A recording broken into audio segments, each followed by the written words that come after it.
Muito bem, Deus seja louvado com este hino. Saúde a igreja com a paz de nosso Senhor Salvador Jesus Cristo.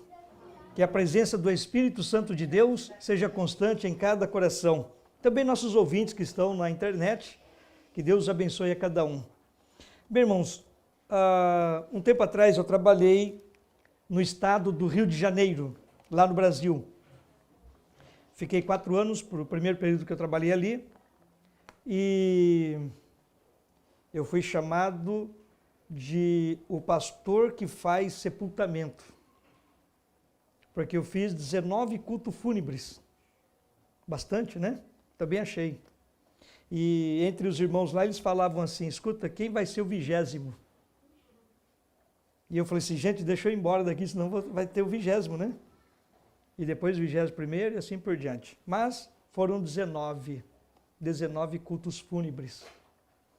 E teve um culto que eu usei esse verso que foi lido para a introdução do nosso culto. Vocês lembram qual foi o verso que foi lido? Apocalipse 14, verso 13. Tem versões que diz assim, feliz é aquele que morre. Outra versão diz, bem-aventurado aquele que morre. E eu quero fazer uma pergunta para vocês aqui, também para os nossos internautas. Você está preparado para morrer hoje? Alguém preparado aqui para morrer hoje? Quando fala de morte é tão complicado, né? Pode ser a pessoa mais idosa. Porque muitas vezes a gente olha para uma criança e fala, não, a criança nem pensa em morrer.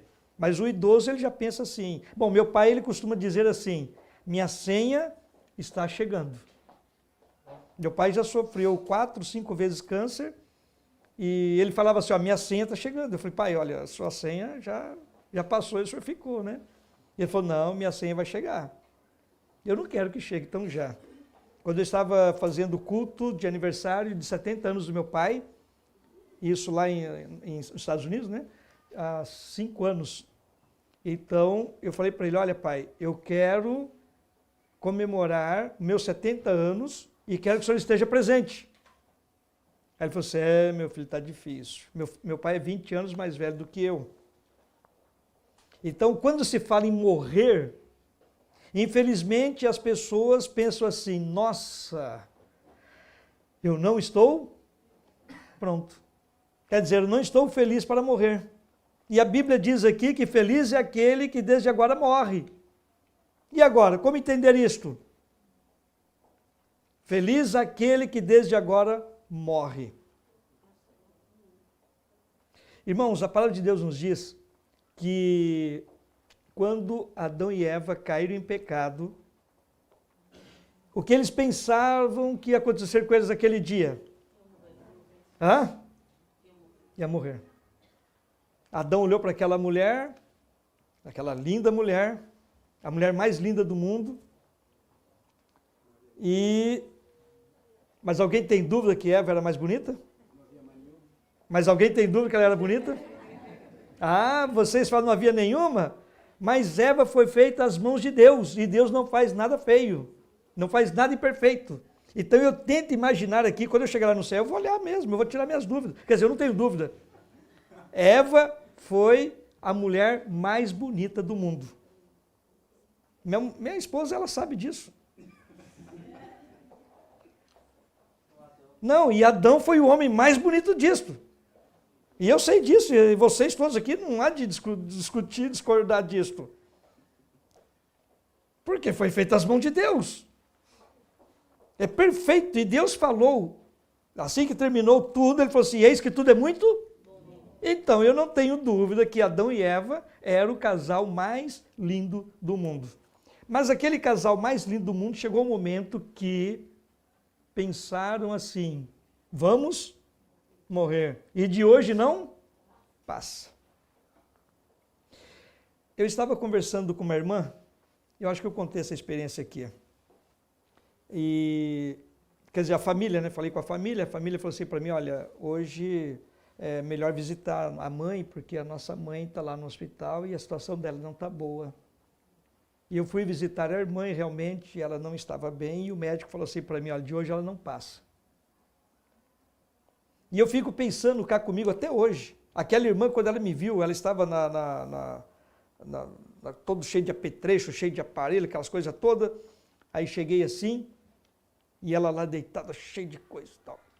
Ela viu assim, ela conheceu o pastor da igreja, e ela olhou assim, ela não falava, mas estava lúcida. E ela olhou para mim assim, a enfermeira falou assim, olha, seu pastor chegou aqui, ela deu uma expressão bonita, embora muito doente, teve uma expressão muito bonita. E agora eu comecei a orar a Deus, falei, o que eu vou falar para ela? Está morrendo, vai morrer hoje, não passa de hoje. O que eu falo para ela? Aí comecei a falar do amor de Deus, do céu, o céu é bom demais. E fui falando sobre a eternidade. E quando saí dali, ela ficou olhando assim para mim, despedi, falei para ela, irmã, olha, fique tranquila, não se turbe o vosso coração, credes em Deus, disse o Senhor Jesus, credes também em mim. Na casa de meu pai há muitas moradas. Pode ficar tranquila que o céu é para a irmã. A irmã creia nisso, tenha certeza nisso. Tenha certeza disso. E fui embora. Mais tarde, um pouquinho, recebo a notícia que a irmã faleceu. Num outro culto fúnebre, nós estamos falando de morte, né? Num outro culto fúnebre, lá no Rio de Janeiro, eu fiz um apelo para a família, nenhum era crente. Tudo rebelde, tudo. E aquela irmãzinha estava lá durinha, não falava mais nada, geladinha. E os filhos ali olhavam para o outro assim, e agora, e agora, e agora? Aí fiz um apelo. Eu falei, olha, eu não tenho dúvida que a mãe de vocês gostaria de vê-los no céu. O céu está garantido para ela. A primeira coisa que vai acontecer quando ela ressuscitar é ver Jesus voltando nas nuvens dos céus e com certeza ela também vai querer ver os filhos. E um dos filhos olhou para mim assim, na hora que eu estava fazendo o sermão, e começou a chorar amargamente. Depois eu fui ter com ele. Falei, olha, você chorou bastante lá, o que está acontecendo? Você está bem? Não, não estou bem. Eu fiz algo que magoou muito a minha mãe. Magoou de tal maneira que eu sinto-me culpado dela ter morrido mais cedo, porque minha mãe não era para morrer agora e começou a chorar novamente. E agora? E agora? Ela não me ouve mais, não tem como eu pedir perdão. E agora? E ele desesperado começou a gritar, e agora? Eu falei para ele, olha, ainda dá tempo. Mas ela não me ouve mais, lembra que o senhor falou? Eu falei no seu irmão que ela não estava ouvindo mais nada. Eu falei, não, mas ainda dá tempo. Mas como? Eu falei, basta você se arrepender dos seus pecados, fazer um concerto com Deus, porque você também será salvo. Entrega teu caminho ao Senhor, confia nele e pode ficar tranquilo que ele vai operar na tua vida uma mudança. E você agora vai ter uma oportunidade de encontrar com a sua mãe. Aí ele falou assim, será? Eu falei, não tenho dúvida disso e não tenha também. Hoje esse irmão é membro da nossa igreja. Está consagrando a vida dele para encontrar com a mãezinha dele. Irmãos, a pior coisa do mundo é a pessoa saber que vai morrer e não está em paz, não está salva. A pior coisa do mundo é a pessoa saber, isso todos nós sabemos. Alguém tem dúvida aqui que vai deitar esta noite? Ou se vai chegar a deitar esta noite para dormir? Ninguém sabe, irmãos. Uma coisa é certa, para quem está vivo, vai morrer, isso daí é certo. Mais cedo ou mais tarde. E a nossa maior preocupação, irmãos, a nossa maior preocupação é o que nós estamos fazendo enquanto estamos vivos. E eu acho tão interessante que quando eu estou fazendo um ano bíblico, que chego neste verso aqui, eu fico muito preocupado comigo. Bem-aventurado aqueles que desde agora morrem. Dias atrás, quer dizer, um tempo atrás, eu me senti muito feliz. Eu me senti tão feliz, tão realizado, que eu pensei cá comigo. Se eu morresse hoje, eu morreria feliz. Foi o dia que eu batizei meu filho. Gente, o Vitor me deu trabalho. 28 anos. E eu orando por ele. A minha filha, eu tive o privilégio de batizar, ela não tinha completado nem 14 anos ainda. Mas o Vitor, nossa, o Vitor, meu filho e tal, orando por ele, jejuando por ele, intercedendo por ele, até que um dia ele liga para mim e fala assim, papai, eu quero me batizar. Gente, que maravilha, que coisa mais gostosa, aquele dia eu me senti muito feliz. Eu falei, olha, se eu morresse hoje, eu ia morrer muito feliz.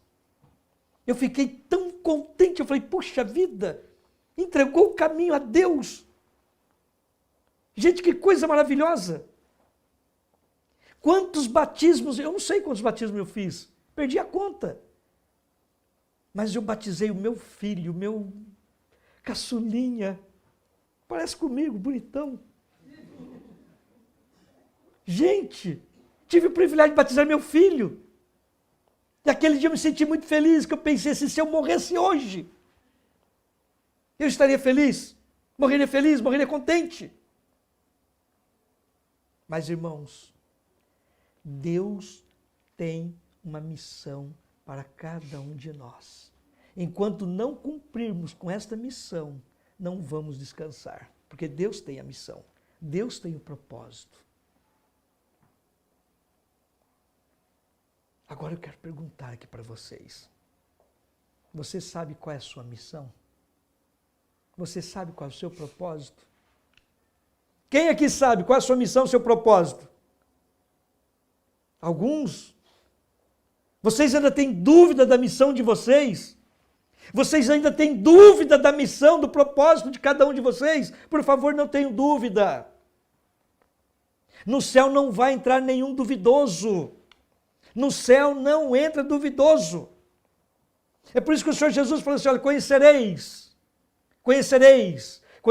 a verdade e a verdade vos libertará. Então conheça, não tenha dúvida. E cada culto fúnebre que eu fiz lá no Rio de Janeiro, foram 19. Eu mesmo fiquei naquele negócio, puxa vida, quem vai ser o 20º? E eu olhava para aquelas pessoas durinhas ali, quietinho, não falava mais nada, não sentia mais nada. Tinha um que demorou, estava até fétido. E eu pensei, falei, puxa vida, é o meu destino. Quem vai ser o próximo? Mas aqui tem uma coisa que me deixa muito feliz nesse verso. Por favor, abram todas suas Bíblias. Abram todas suas Bíblias. Apocalipse capítulo 14, verso 13. Apocalipse 14, verso 13. Eu ouvi uma voz do céu me dizendo,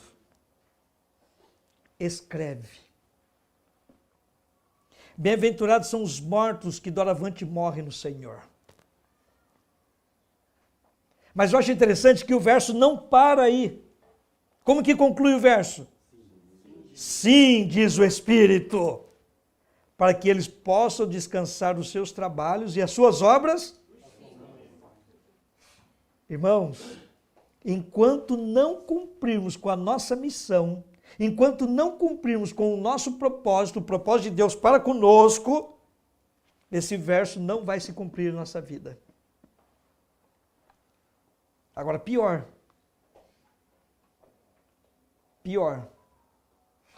se você não se enquadrar nesse verso aqui, porque aí não vai ter felicidade, aí não vai ter bem-aventurança. E infelizmente hoje as pessoas estão brincando de viver. Vocês sabiam que a maioria dos 8 bilhões de habitantes que tem o mundo, a maioria brinca de viver? Brincam de viver. Vocês sabem do homem que mais brincou de viver? Quem tem ideia aqui do homem que mais brincou de viver? Ele brincou, abusou da vida. Hã?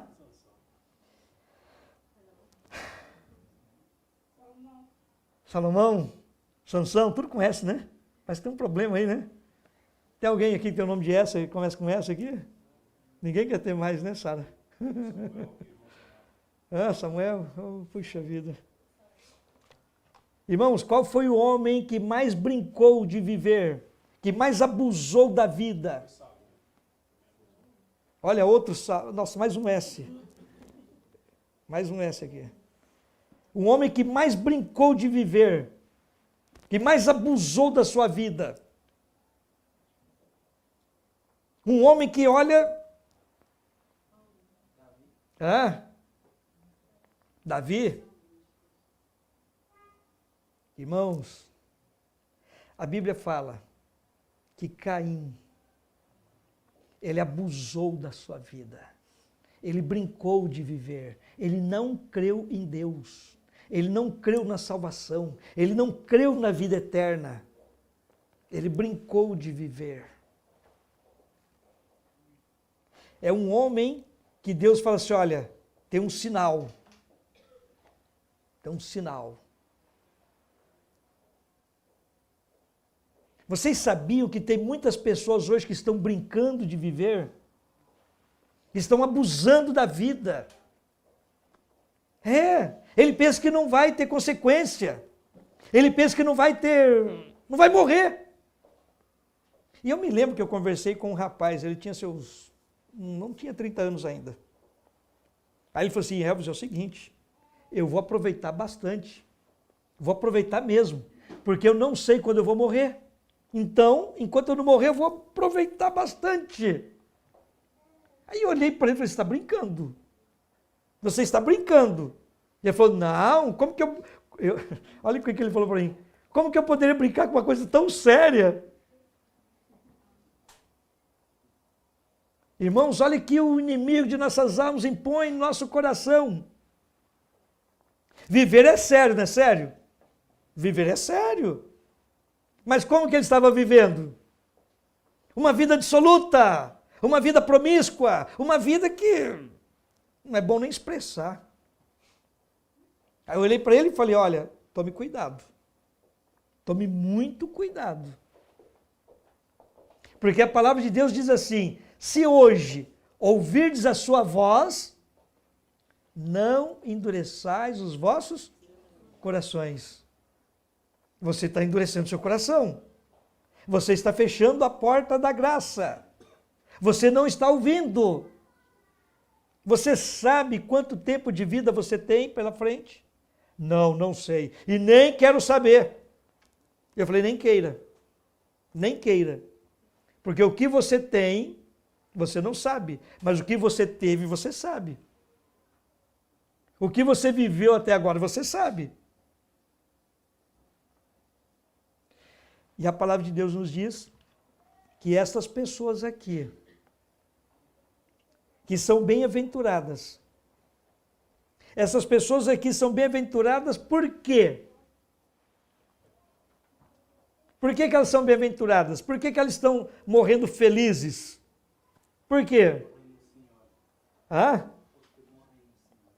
Porque renunciaram à sua vida para viver a vida de Cristo, para viver a vida eterna, ainda aqui neste mundo. Em Eclesiastes diz que Deus implantou a eternidade no coração do ser humano. Mas o que o ser humano está fazendo? Deus criou o homem reto. Porém, o homem procurou muitos caminhos difíceis, muitos artifícios. Deus fez o homem direitinho, fez o homem certinho. O homem aqui é o ser humano, o homem e a mulher. Fez tudo direitinho, tudo perfeitinho. Mas ele procura o quê? Procura caminhos difíceis, procura artifícios. Aí, em vez dele viver uma vida feliz, de bem-aventurado, que é Deus que falou que é bem-aventurado, aqui está escrito, eu achei interessante, que aqui diz assim, e ouvi uma voz do céu. Então, quem estava falando que é bem-aventurado, que é bem feliz? O céu. Não é aqui aparente, aqui, né? Tem pessoas que vivem de aparência, né? Tem pessoas que vivem para o outro, assim, olha, você está me vendo aqui, olha, eu sou o cara que prego bem, olha, eu sou o cara que visto bem, olha, eu tenho um relógio caro, olha, Não, não é isto. Não. Aqui Deus está olhando a pessoa. Deus olha para o seu coração, no íntimo da sua alma, e diz assim, escreve. Aí quero fazer uma pergunta para vocês, e olha, se alguém quiser responder, fica à vontade. Vou perguntar só de hoje. O que já foi escrito da sua vida de hoje? O que está no relatório do céu? Só de hoje, não precisa falar de ontem não. Eu estava no encontro de jovens e falando sobre o juízo. No encontro de jovens falando sobre o juízo, olha. E os jovens empolgados, né? Porque juízo é uma coisa interessante. Eu, quando era menino, eu assisti um filme de juiz. Eu achei, falei assim, gente, eu quero ser juiz. Eu achei bonito o juiz bater o martelo lá e falar assim, vai morrer, vai viver, vai... Eu achei interessante. Eu falei, nossa, o juiz é um cara importante. Eu quero ser um juiz. E eu estava lá no encontro de jovens falando sobre o juízo. E perguntei, eu falei assim, olha, se hoje fosse marcar um relatório era a parte da tarde, né? Quer dizer que tinha mais ou menos umas 8 horas que eles estavam acordados. Mais um pouquinho, né? Umas 10 horas que estavam acordados. Aí eu falei assim, ó, nessas 10 horas, se fosse fazer um relatório seu hoje, o que você acha? É Deus, não é de ser humano não, porque a gente engana, o ser humano engana mesmo. Mas Deus, o que você acha que estaria escrito no livro que Deus, olha, escreve, porque Deus que fala, escreve. Rapaz, esses meninos abaixaram a cabeça assim, e eu falei, pode responder, eu quero que vocês respondam. Aí teve um jovem que foi mais ousado e falou assim, não, pastor, não faz pergunta difícil, não. Não faz a gente falar isso, não. Irmão, se tem uma coisa que nós precisamos urgentemente, é tomar muito cuidado com aquilo que está sendo escrito sobre a minha vida, sobre a sua vida, sobre a nossa vida. O que é que está sendo escrito? O que está sendo escrito no livro dos céus? Eu acho interessante que a Bíblia diz que um anjo toma nota, e o outro anota, e o outro diz para o outro e leva para o céu. Todos os dias, ao pôr do sol, os anjos levam os relatórios. Eu acho interessante a organização do céu. A gente não consegue entender isso. Mas todos os dias, ao pôr do sol, os anjos levam o relatório. Eu tento imaginar aqui, revezando numa empresa, né? Um fiscal lá, fala assim, ó, agora é sua vez, vai lá e tal, você anota e tal, depois você passa aqui, presta o relatório. É uma organização de Deus, eu não entendo disso, mas Deus sabe, Deus é organizado. Agora, que relatório está sendo levado? Só de hoje, não precisa ser de ontem, não. Aí um dia um jovem falou assim para mim, eu tenho medo dos meus relatórios. Foi?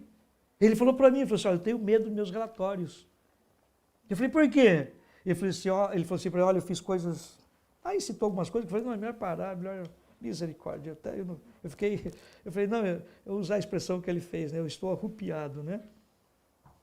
Olha, eu fiquei preocupado com aquele jovem, era novo ainda, tinha seus 20 anos, mas o relatório dele era horrível. Eu falei, não, então é melhor parar, tá bom, eu já não preciso mais falar mais nada, não.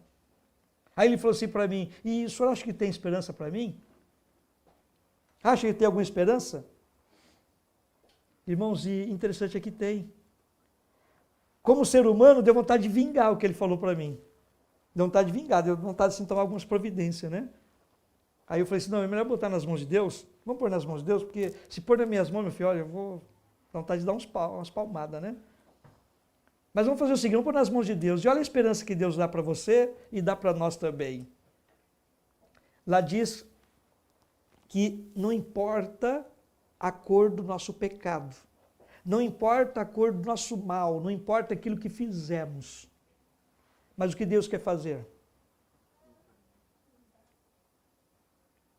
Irmãos, eu acho interessante que Deus quer nos perdoar, Deus quer nos purificar.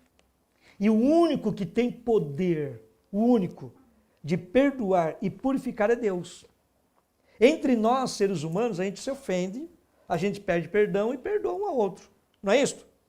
Mas a gente não tem poder de chegar para a pessoa e falar o quê? Os teus pecados estão perdoados e seja purificado. Não, não temos poder para isso. Mas Deus tem. Então, quando Deus olhou para aquelas pessoas que ele chamou de bem-aventuradas, ele também viu o que nessas pessoas? Pecados. Coisas ruins que essas pessoas fizeram. Mas o que ele deu? O perdão. Por que Deus perdoa os nossos pecados, irmãos? Por que Deus perdoa os nossos pecados? Porque Ele nos ama. E certa feita, no encontro de casais, teve um marido que estava muito chateado com a esposa. Ele estava muito chateado com a esposa. Ele falou assim, nós vamos 50 casais aí, mas não tem mais jeito para nós não. Mas vamos assim mesmo, porque já está perdido mesmo, perdido por perdido, então vamos lá. E ele estava muito, muito bravo. A esposa tinha traído ele. Não foi uma ou duas vezes, foi algumas vezes. Porque muitas vezes traiu uma vez, o cara fala assim, eu também já traí, né? Olha só que maldade. Mas ela traiu algumas vezes.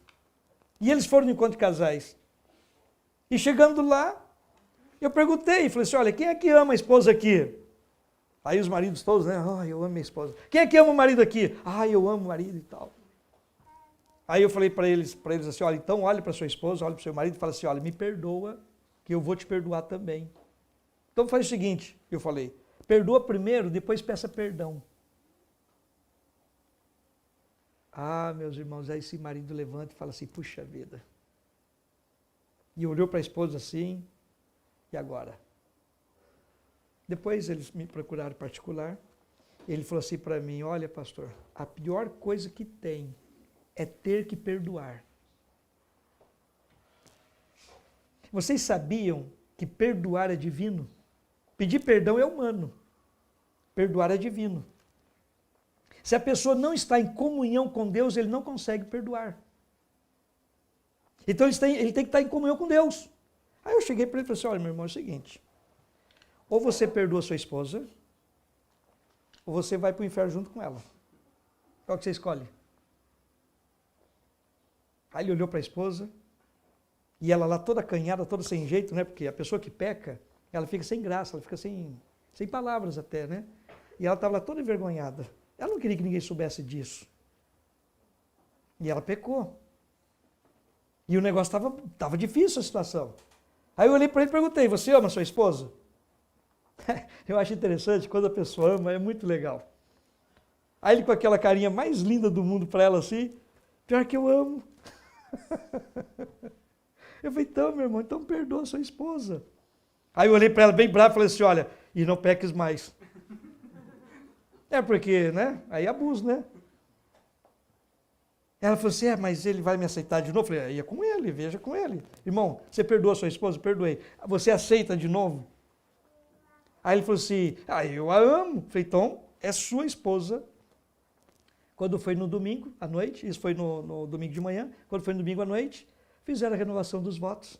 Que coisa mais linda do mundo, os dois entrando na igreja, de mãozinha dada, aquele love you todo, ainda fotografando, filmando aqueles coraçõezinhos. Vocês sabem como que é aqueles love you todo, né? E eles vão, e agora chega aqui à frente, sabe como que eles fizeram a renovação dos votos? Chorando. E eu sou chorão. Comecei a chorar junto com eles. Os demais na igreja não sabiam o que estava acontecendo. Aí eu comecei a chorar também. Aí o pessoal vendo eu chorar, começou a chorar também. Todo mundo chorou lá na igreja na renovação do voto. Vocês imaginem quando nós tivermos... Veja, presta bem atenção, irmãos. Vocês imaginem quando nós estivermos perante Jesus, olhando para nós não nos vemos dignos de salvação, olhando para nós não vemos nada que fizemos, que não tem nada que merecemos a salvação. Nós não temos. Nós não temos nada para merecer a salvação. Agora imaginem perante Cristo, o Senhor dos Senhores, o Rei dos Reis, o Deus do Universo, e ele com aquela coroa, e chegar assim, olha, isso aqui é sua. Eu não sei qual nome ele vai me chamar. Eu gosto do meu nome, eu acho bonito meu nome. Mas lá eu vou ter outro nome. E ele vai me chamar por esse novo nome. E falar assim para mim, Elvis, essa é sua. Ai, do jeito que eu sou chorão, eu vou começar a chorar. É por isso, irmãos, que muitas vezes quando nós falamos de morte, nós não podemos ficar tristes. Nós deveríamos nos alegrarmos. Quando falamos de morte, a gente deve falar assim, olha, é o seguinte, eu quero cumprir logo a minha missão aqui nessa terra, eu quero cumprir logo com o meu dever aqui, porque eu quero que Jesus volte logo. E se for necessário passar pelo vale da sombra da morte, não temerei mal algum. Então eu preciso estar preparado para este dia. Irmãos, a melhor coisa do mundo é ter paz no coração. A melhor coisa do mundo é você estar feliz com Deus, com Jesus na sua vida. E eu perguntei para um casal, escuta, vocês estão casados há tanto tempo, com toda essa briga, toda essa encrenca, o que está acontecendo com vocês? Por que vocês não estão felizes? Aí o marido olha para a esposa e fala assim, é porque ela ainda não tem Jesus. Aí eu olho para ele e falo assim, você tem? Irmãos, acusar os outros é fácil. Mas viver a fé, meus queridos. Não olhe para sua esposa, não olhe para o seu filho, não olhe para o seu pai, para sua mãe, para o seu irmão, como um concorrente, como um inimigo, como uma pessoa que... Não, pelo contrário. Você tem que olhar para ele com amor, para salvar. Mas, irmãos, olhe para Jesus e seja salvo primeiro. Não queira salvar ninguém sem estar salvo. Se você não está salvo, você não salva ninguém. Toda vez que eu viajo de avião, eu lembro disso. Eu já sei decor e salteado. Está lá a comissária, olha, na hora que descer aquela máscara, gente, todo mundo vai morrer. Mas ela ainda te dá uma alívio, ela põe a máscara em você primeiro, e depois você põe a máscara em outra pessoa que está do seu lado. Aí você se alivia, né? Põe aquela máscara, que vem aquele arzinho gostoso, bom, eu vou morrer em paz, né? Mas põe a máscara ao lado... Você está percebendo? Então se salve primeiro, coloque a máscara em você primeiro. Depois você vai e veste a máscara do outro. Irmãos, olhe para Jesus, olhe para esse verso aqui e sinta-se feliz. Porque quando o salmista escreveu o Salmo 23, como que ele estava? Como que o salmista estava quando escreveu o Salmo 23, irmãos? Eu fui pesquisar o sentimento do salmista ao escrever o Salmo 23. Como que ele estava? Que tipo de felicidade? O camarada sofrendo perseguição, um monte de mulher perturbando ele, um bocado de filho perturbando ele, os príncipes ali perturbando ele, toda a nação perturbando ele, mas como que ele estava? O Senhor é meu pastor e nada me faltará. Se depender dessas pessoas aqui, eu tenho alguns irmãos que chegam comigo assim, meu pastor, aí eu falo assim, tudo te faltará. É porque eu não tenho nada para dar, não tenho nada para oferecer. Mas o nosso pastor, que é o nosso Deus, esse nada nos deixa faltar. Então, se, por exemplo, eu estou passando por alguma amargura na vida, se eu estou passando por algum problema na vida, se eu estou passando por alguma dificuldade, se eu estou vendo a morte diante de mim, o que eu devo fazer? O Senhor é o meu pastor. Eu não posso ter dúvida a esse respeito. Eu não posso ter dúvida a esse respeito. O Senhor é meu pastor. E se Ele é o meu pastor, embora eu esteja com fome, embora eu esteja com frio, embora eu esteja passando por algum problema, cada um tem seu problema, mas nada me falta. Esse nada me falta é o que, irmãos? É a certeza do perdão, é a certeza da salvação. É por isso que ele chega e faz um apelo. Ainda que eu passe pelo vale da sombra da morte, não temerei mal algum. É por isso que quando João, ele teve essa visão, ele olhou para a igreja nos últimos dias, falou assim, olha, bem-aventurados são esses que desde agora morrem no Senhor. Por quê? Ele explica por que eles são bem-aventurados. Porque eles tiveram sua missão e cumpriram com a sua missão. As suas obras o acompanham. A melhor coisa do mundo, irmãos, é lermos a nossa vida, ou alguém lê a nossa vida e fala o quê? Bem-aventurado. Bem-aventurado. Irmãos, eu quero viver dignamente. Eu peço a Deus que tenha misericórdia, que me ajude para que eu viva dignamente. Para que um dia, quando eu passar pelo vale da sombra da morte, esteja assim na minha lápide, eis aqui um homem de Deus. Irmão, se eu morrer aqui na região de Portugal, aqui, pode me enterrar aqui mesmo, tá? Não vão gastar dinheiro mandando para o Brasil, não. Pode me enterrar por aqui mesmo. E coloque lá no meu túmulo assim, olha, eis aqui um homem de Deus. Só isso aí já basta. Eu não posso ter dúvida disso. Eu sou um pecador. Eu dependo inteiramente de Jesus. Mas todos os dias eu peço ao meu Deus, Senhor, tem misericórdia de mim.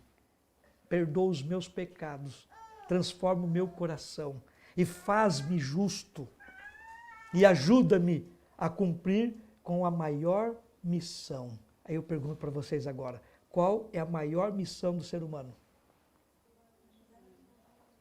Qual é a maior missão de uma pessoa, irmãos? Salvar-se. Aceite a Jesus como seu salvador pessoal. E seja salvo, tu e a tua família. Viva uma vida digna. Faz jus ao nome de um cristão. Faz jus ao nome de um reformista. Faz jus ao nome da fé que você professa. Viva!